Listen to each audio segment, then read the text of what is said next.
Hello and welcome to another workshop practice session between me and practice section hosted by me and Tread between Lich Shadow, Malone Tail, Toothback, and DT.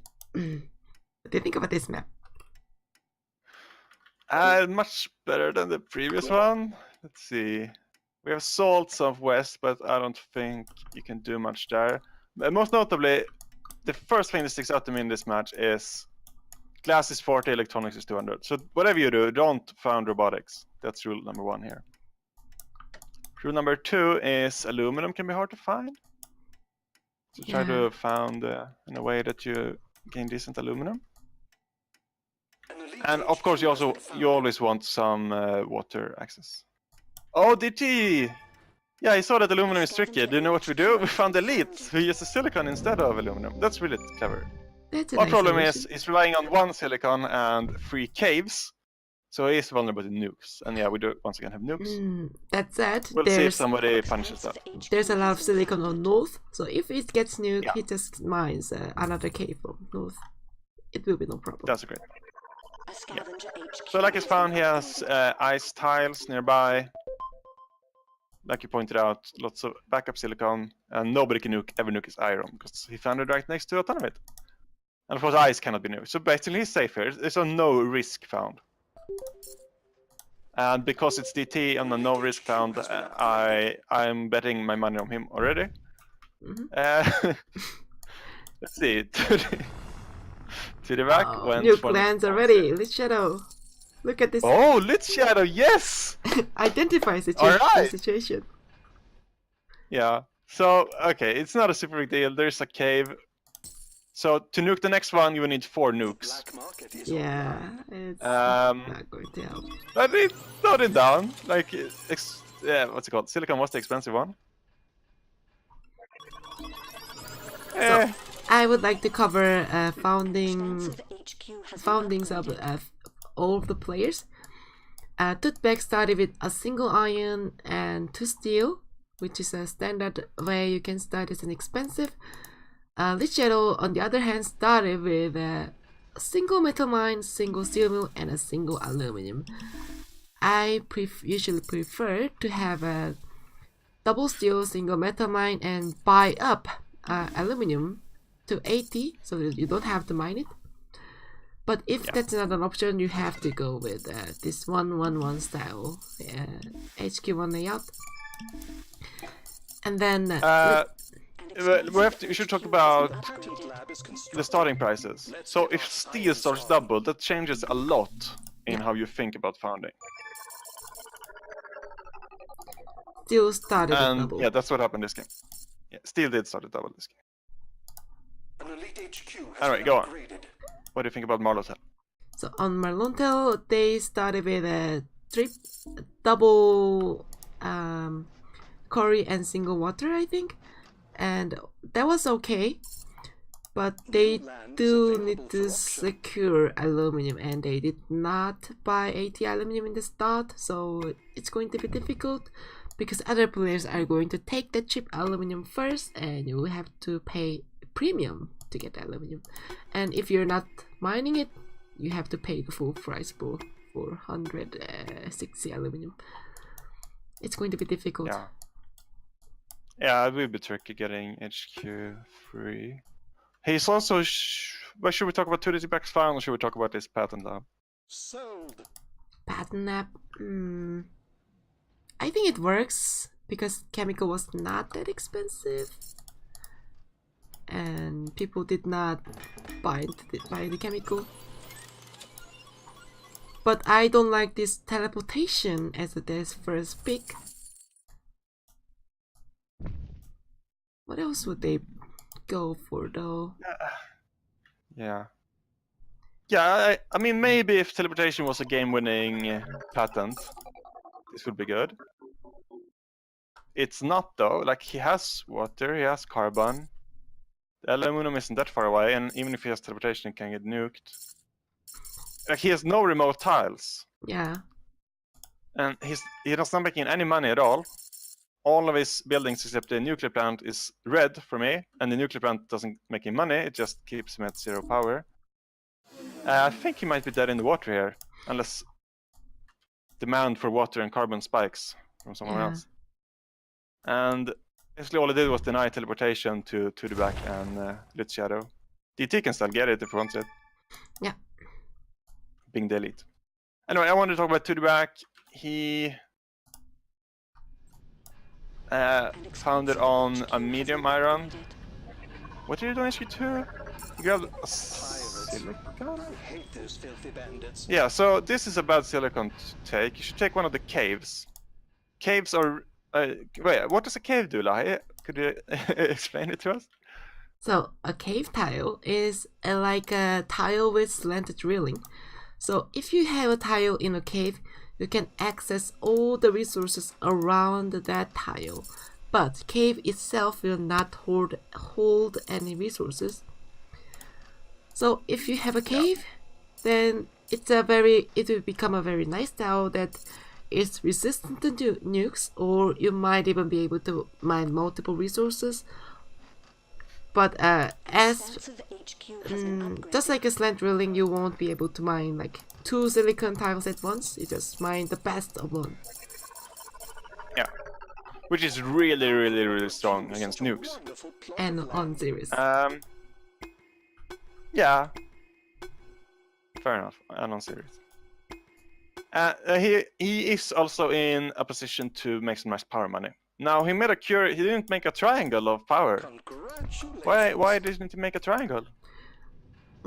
Triangle is the most efficient way of laying out buildings if you have 3 claims, but it is vulnerable to black market items. But in this line fashion, if you put one single goon in the middle, even if you get hit by a power surge, it's not going to spread to other nuclear plant. On the other hand, if this was triangle and goon was in one of those tiles, if a black market lands, it's going to shut down 2 buildings, which is not going to be good for the producer. So if there's a building you really want to secure, you don't want it to be shut down, it's a good idea to consider a line formation instead of a triangle. But of course, if you don't really mind getting hit, then triangle would pay off in the long run. Exactly. So unfortunately for to the back, everyone is making power right now, the price is dropping, and he did not pay off his debt, so we never actually made money out of this. Yeah. And glass is crazy expensive now. Like, it started 40, but it was also the colony consumption. And yeah, not a single person has made a glass kiln yet, so basically the price can only go up. And because Tidback didn't make money off of his investment of 3 power plants, he's gonna have real issues getting the glass needed to upgrade. And I want to point out, Molontel did get saved by the game in a way. There was an auction for an aluminum metal mine, which he won. So he will eventually, probably, be able to get to HQ free, although he also struggles with the glass. Yeah, basically only DT is doing well here, and he has what I want to call a DT patented play. It's when you build a pressure dome and put a hologram on it. So nobody thinks that this is a solar panel. That's not why he does it though. He does it so nobody will know exactly how much he's earning. Because people react differently when they see 900 to when they see 250. Yeah. And by hiding this number, people don't really like get it. Oh no, there's a pressure dome feeling. They just, oh, it's a pressure dome, but they don't see the numbers, so they don't care as much. And they also don't see the pressure dome on top right. So it's that's true. It's not that visible. It's not a reminder. You have to see it to see it. Yeah. And one low. Okay, go ahead. Another thing I want to point out is the Marlontel, being a desperate situation, has been selling down carbon and kept doing it all the time. And what that enabled other players to do is, when the carbon price goes down, they can just buy it up. Let's see, Toothpick has no stockpile, Lich Shadow does not, but DT has 1,200 carbon. He does not need to mine carbon anymore. He can just use this stockpile, and he got it for a very cheap price. Definitely. It's a big advantage to have. I want to point out a really efficient way to hurt the elite a bit. When they have this colony pleasure dome, you can just place a pirate in between the HQ and the pleasure dome, and you will get what is it, 200 chemicals over like 10 minutes or something. I'm not sure how long that takes. 800 pleasure dome. Yeah, it's disgusting. Yeah, that's before virtual reality, by the way. So after virtual reality, this will be 1,200. Yeah, it's amazing.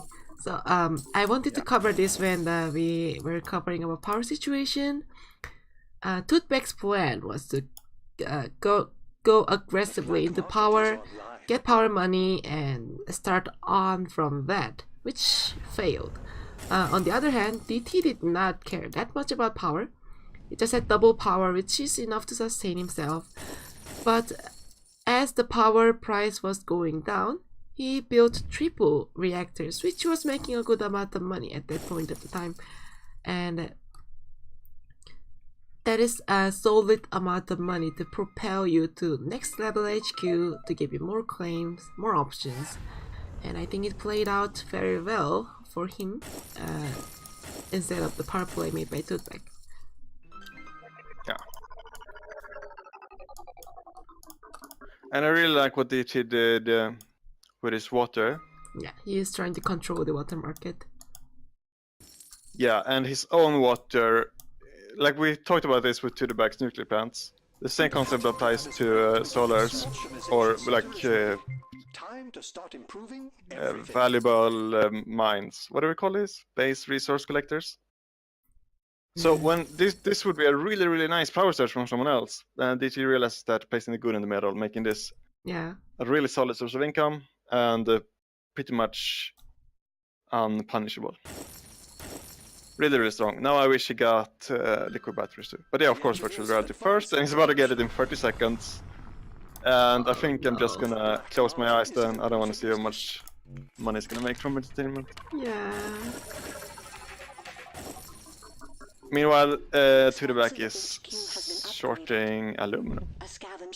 Aluminum short? I don't like it. Yeah, Toothpick does not have staple of it. Yeah. Well, he's making a second mine now. And Luciano and Marnontel isn't HQ5. Maybe it makes some sense. Yeah. But I'm sure it could have found something better.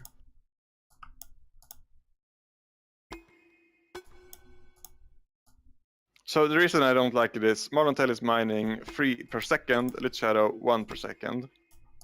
And Toothpick himself only doing 1.5, although he's about to get 3 and 3.25, I guess. If I were to make an argument against it, argument for the aluminum short is that for Marnontel, it's a very, very attractive choice to build an extra aluminum tile, and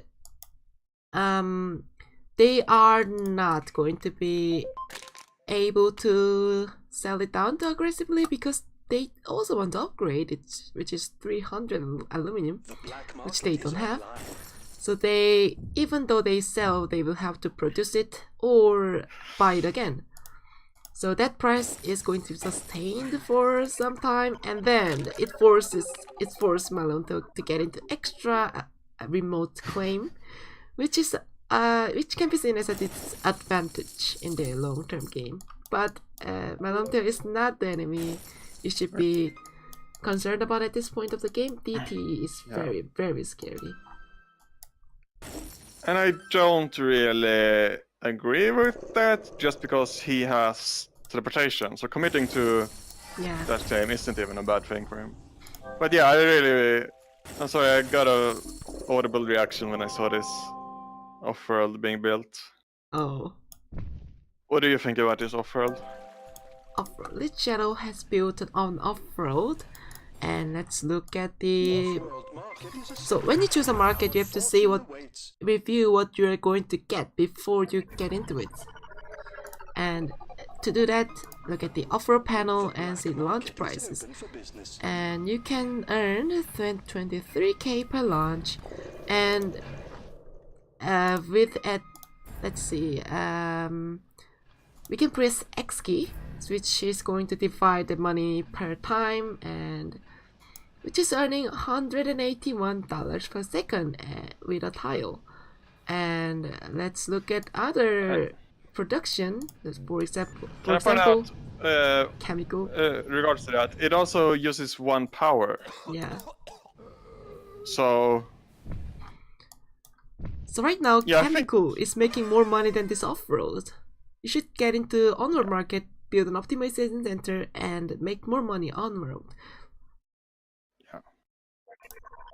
Yeah, chemicals, glass, reactors, I think.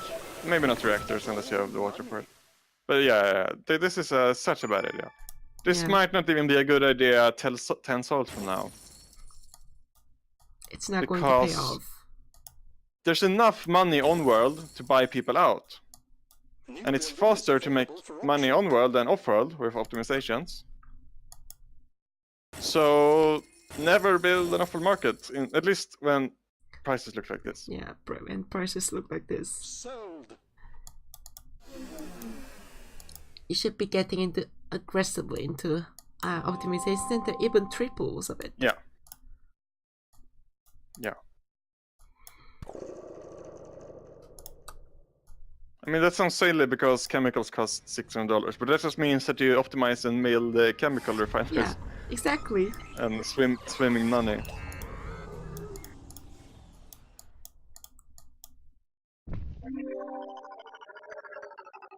Yeah, like Tudeback is doing. He has only 2 optimizations in it. And they're making 550 per second each. Of course, somebody saw that, probably DT. Yeah, DT saw that and power searched it, but still. And Tudeback has a buy now on Lit Shadow. Yeah. Should we take it? What should we do in this situation? It can be used as a Hail Mary move, because if you think you're not going to beat other leading player, you might want to buy out others and wait for them, wait for it to pay off. But in this case, I don't think that's going to be very helpful because this channel was not optimizing anything. Yeah. And also DT had stock bought in already and a lot of money. And yeah, he also has a triangle of chem refiners and they're making 700 each because it's perfectly optimized. And yeah, this is... wow. And DT... the numbers on DT's base is so high. DT oh wait, he has more than a triangle. What a payout. Has been attacking this chem refinery over and over again because it's the best tile Tudeback has. Yeah. So I thought DT only had a triangle, but can you look at the silicon field for me, please? Oh, there's more. There's more, but wait, there's more. So yeah, DT making a lot of money from this. Basically, what helps make these insane numbers are just optimizations. Yeah, optimizations. So it wins to the game. One thing I would like to point out in Tudeback's play, Tudeback committed heavily into aluminium when aluminium was 200 or so, which gave him a lot of money, but it also resulted in an ochre tile, or actually 5 or 4 ochre tiles, which is difficult to use. So Tudeback ended up placing triple solar panels there, and it's not going to make much money either. So that's something to consider when you put those remote tiles out in far away from your base. You might be risking the long game flexibility. Yeah. So I would like to talk about Marlontail for a second. I actually really like what he's doing. I mean, after that HQ2 being stuck there. Yeah. We committed heavily into markets that look strong. He currently has 4 chem refineries and 5 electrolysis reactors. And I would call this like a trap play. but he's missing the crucial component of the strat play. You overcommit to something like this, so you make a lot of money, but you also need to optimize it. That's the key component. When you commit heavily into something with lots of optimizations, you will get insane amounts of money in the short term. It makes it a lot easier to utilize your optimizations. You need fewer optimizations because you're in so few markets. So you can play this playstyle, I do it a lot, but you need to have 1 or 2 or maybe even 3 optimization setters to go along with it. 2 is probably a good number. Our methods continue to He does have 600k though, and he buys Lit Shadow. Actually, Yeah, he only gets half of Lit Shadow because Yeah. DT had the 5 open stock. So it's actually yeah, it basically benefits DT. DT got a really free half of us, really cheap half of a sub. DT paid like 100k for that stock, and Marlotel paid 500k, and now they own the same amount in that stock. In that company, they own the same amount of stock. Marlotel does get the 2 extra claims though, which DT does not. But yeah, DT is a behemoth at this point, and he cannot be stopped. And looks like this is game. yeah, we are looking the same thing over again. Entertainment revenue, DT has earned 700k from it. Oh, that's so dirty. Yeah. Yeah, so once again, we do have these. All 4 HQ types are the ones that are good for entertainment revenue. Yeah. And I guess the solar panel hologram works. It paid off. Oh yeah. We never saw a pirate on the cams. Although he did get teleportation.